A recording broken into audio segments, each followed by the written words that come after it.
Hello friends, this is Gaurav Sharma from GS nutri fitness. Last week मैंने video upload किए थे weight loss के ऊपर, तो मुझे कुछ लोगों के मैसेजेस आए कि वेट गेन के ऊपर भी बताइए, वेट गेन के ऊपर भी वीडियो बनाइए। तो आज का वीडियो है how to gain weight through healthy and clean eating.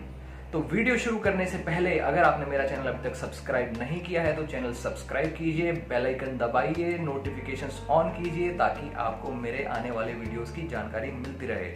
और अगर वीडियो अच्छा लगे तो शेयर जरूर कीजिएगा, क्योंकि आपका एक शेयर किसी को हेल्प कर सकता है, किसी को इंस्पायर कर सकता है फिटनेस के लिए।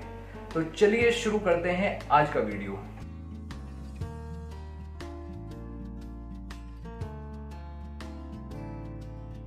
तो अगर आप वेट गेन करना चाहते हैं, आपको लग रहा है कि आप ठीक से खा भी रहे हैं लेकिन वेट गेन नहीं हो रहा है, तो सबसे पहले मैं आपको सजेस्ट करूंगा कि आप डॉक्टर को जरूर कंसल्ट करें। ज्यादातर लोग ये वाली बात बताते नहीं है, वो आपको वेट गेन का तरीका बता देते हैं कि ये खाइए, कैलोरी सरप्लस में जाइए, आपको वेट गेन हो जाएगा। लेकिन हो सकता है कि आपको कोई मेडिकल कंडीशन हो, इट मे बी थायराइड और एनी ईटिंग डिसऑर्डर। तो जब आप डॉक्टर को कंसल्ट करेंगे वो आपको बताएंगे कि आपको कोई मेडिकल कंडीशन है या नहीं है। हो सकता है कुछ टेस्ट कराएं, अगर सारे टेस्ट नॉर्मल आते हैं तब आपको कुछ चेंजेस करने हैं अपनी डाइट में, जो कि आपको हेल्प करेगा वेट गेन में। उससे पहले आपको एक छोटी सी जानकारी देना चाहूंगा बीएमआई, बॉडी मास इंडेक्स के ऊपर, जिससे कि आपको पता चलेगा आप कौन सी कैटेगरी में फॉल करते हैं। तो अगर आपका बीएमआई 18.5 से कम है तो आप अंडरवेट हैं। अगर आपका बीएमआई 25 से ऊपर है तो आप ओवरवेट हैं। अगर आपका बीएमआई 30 से ऊपर है तो आप ओबीज कैटेगरी में फॉल करते हैं। लेकिन बीएमआई के साथ एक प्रॉब्लम है, ये आपका हाइट और वेट ही कंसीडर करता है।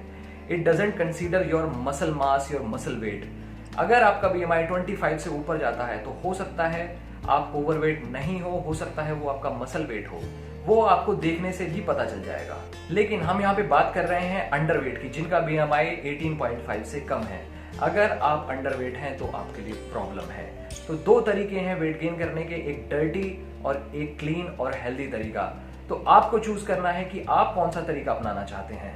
तो डर्टी वेट गेन करने के लिए आप फास्ट फूड खा सकते हैं, जंक फूड खा सकते हैं, जो मिले वो खा सकते हैं, कैलोरी सरप्लस में जाके आप वेट गेन कर सकते हैं।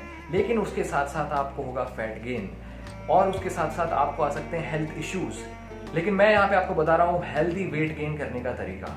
तो पहला है कैलोरिक सरप्लस, यानी कि आप जितनी कैलोरीज दिन में कंज्यूम करते हैं फूड के थ्रू, आपको वो बढ़ानी पड़ेंगी।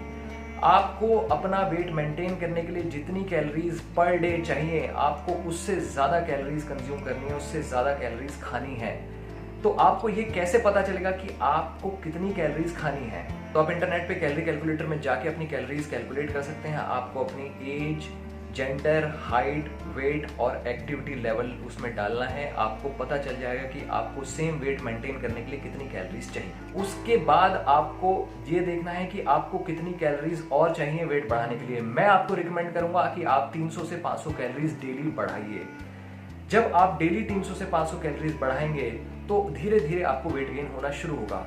अगर आपको फास्ट वेट गेन करना है तो आप 700, 800 या 1000 कैलोरीज भी बढ़ा सकते हैं बेस्ड ऑन योर डाइजेशन। तो अब आप कैलोरीज कैसे बढ़ाएंगे, कैलोरिक सरप्लस में कैसे जाएंगे? तो मैं रिकमेंड करूंगा, अगर आप दिन में 3 मील्स लेते हैं, ब्रेकफास्ट, लंच, डिनर, तो आप उसमें 2 स्नैक मील और ऐड कीजिए बीच में। इससे क्या होगा, इससे आप ज्यादा कैलोरीज कंज्यूम करेंगे और वो आपको हेल्प करेगा वेट गेन में। तो आप कैलोरिक सरप्लस में कैसे कैसे जा सकते हैं? तो उसमें पहला है इंक्रीज योर प्रोटीन इंटेक। आप अपना प्रोटीन बढ़ाइए डाइट में। प्रोटीन आपको हेल्प करता है मसल डेवलपमेंट में। मैं रिकमेंड करूंगा आपको कि आप 1.5 ग्राम पर केजी वेट प्रोटीन लीजिए अपनी डाइट में। सपोज आपका वेट 50 केजीज है तो आपको चाहिए at least 75 gram protein per day. आप इस प्रोटीन को 80-85 तक भी लेके जा सकते हैं based on your activity level, based on your exercise और वर्कआउट लेवल। तो डाइट में प्रोटीन इंक्रीज होगा तो आपका मसल डेवलपमेंट होगा, आपका मसल मास और मसल वेट बढ़ेगा। तो दूसरा है इंक्रीज योर कार्ब्स इंटेक। आपको अपना कार्बोहाइड्रेट इंटेक बढ़ाना पड़ेगा। आपको पता है कार्ब्स किस किस में है। कार्ब्स ब्रेड में, रोटी में, दाल में, चावल में, बीन्स में, इसके अलावा ओट्स में। तो आपको ये ज्यादा कंज्यूम करना है अपनी डाइट में। मैं यहाँ पर फोकस करूंगा कॉम्प्लेक्स कार्बोहाइड्रेट्स पर। कॉम्प्लेक्स कार्बोहाइड्रेट्स कौन से होते हैं? कॉम्प्लेक्स कार्बोहाइड्रेट्स वो होते हैं जो कि होल ग्रेन से बने होते हैं, जैसे कि आटा, आपका whole grain oats, brown rice, ये सारा आपका आता है कॉम्प्लेक्स कार्बोहाइड्रेट में, जिसमें फाइबर ज्यादा होता है।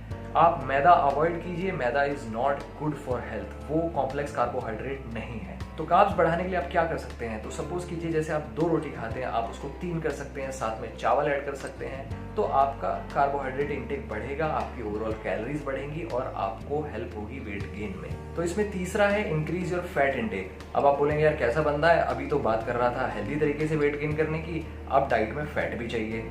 जी, अगर आपको कैलोरिक सरप्लस में जाना है तो आपको अपनी डाइट में फैट भी बढ़ाना पड़ेगा, लेकिन मैं यहाँ पर बात कर रहा हूँ अनसैचुरेटेड फैट की, हेल्दी फैट की। तो आप ज़्यादा अनसैचुरेटेड फैट कंज्यूम कीजिए, 20% या 30% आप सैचुरेटेड फैट भी ले सकते हैं, वो भी आपको ज़रूरी है। तो आप ये कंज्यूम कर सकते हैं नट्स के थ्रू, बादाम, काजू, अखरोट, किशमिश, ये सारी चीज़ें खाइए, ड्राई फ्रूट्स खाइए, मिल्क लीजिए, पनीर खाइए, पीनट बटर खाइए। इसके अलावा आप 1 टेबलस्पून घी भी ऐड कर सकते हैं अपनी डाइट में, कोई हार्म नहीं करेगा। तो फैट्स कंज्यूम करने से आप इजीली कैलोरिक सरप्लस में जाएंगे, क्योंकि फैट्स में ज़्यादा कैलोरीज होती है और आपको वेट गेन होगा। नेक्स्ट है ईट फ्रीक्वेंटली।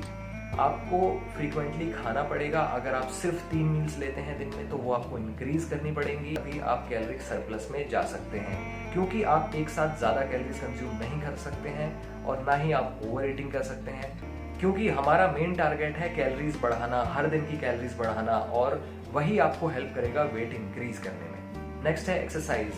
आप वीक में कम से कम 3 से 4 दिन निकालिए, एटलीस्ट 45 मिनट से लेके 1 आवर तक एक्सरसाइज करने के लिए। एक्सरसाइज करने से आपका मसल टियर होता है, और जब आप उसको proper food, proper nutrition supply करते हैं, तो आपको मसल डेवलपमेंट होता है, मसल मास बढ़ता है, मसल वेट बढ़ता है।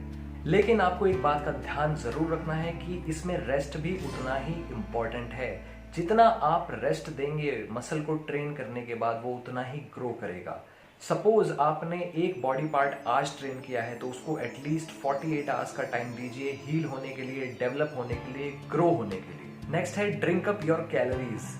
अगर आपका बिजी स्केड्यूल है, आप अपनी 4-5 मील्स नहीं ले पा रहे हैं, तो आप अपनी कैलोरीज लिक्विड फॉर्म में भी कंज्यूम कर सकते हैं। इसका बेस्ट तरीका है mass gainer shake. Banana shake आप घर पे बनाइए, जिसमें आप 2 बनाना, थोड़ा मिल्क ऐड कीजिए, ओट्स ऐड कीजिए, पीनट बटर ऐड कीजिए, उसको मिक्सर में मिक्स कीजिए, ग्राइंड कीजिए, आपका बनाना शेक तैयार। वो बनाना शेक आपको 500 to 600 कैलोरीज देगा। ये एक इजी मेथड है अपनी कैलोरीज कंज्यूम करने का। आप इसको डेली भी कंज्यूम कर सकते हैं, आप इसको अल्टरनेट डे पे भी कंज्यूम कर सकते हैं, या आप इसको उस दिन कंज्यूम कर सकते हैं जिस दिन आपको लग रहा है कि आप अपनी कैलोरीज, रिक्वायर्ड कैलोरीज मीट नहीं कर पा रहे हैं जो आपको वेट गेन के लिए चाहिए। मार्केट से मास गेनर शेक मत लीजिए, क्योंकि उसमें बहुत शुगर ऐड की हुई होती है, which is not good for your health. जब आप नेचुरली घर पर मास गेनर शेक बना सकते हैं, तो आपको मार्केट से मास गेनर लेने की जरूरत नहीं है। तो इस वीडियो में जो सारे तरीके मैंने बताए, अगर आप वो सब फॉलो करते हैं, तो आपको डेफिनेटली वेट गेन होगा। तो ये था आज का video on how to gain weight with healthy and clean eating. तो अगर वीडियो अच्छा लगा है तो वीडियो को शेयर जरूर कीजिए, क्योंकि आपका एक शेयर किसी को हेल्प कर सकता है, किसी को इंस्पायर कर सकता है फिटनेस के लिए। चैनल को सब्सक्राइब कीजिए, कमेंट करके आप अपना फीडबैक दे सकते हैं। Till then, thank you so much.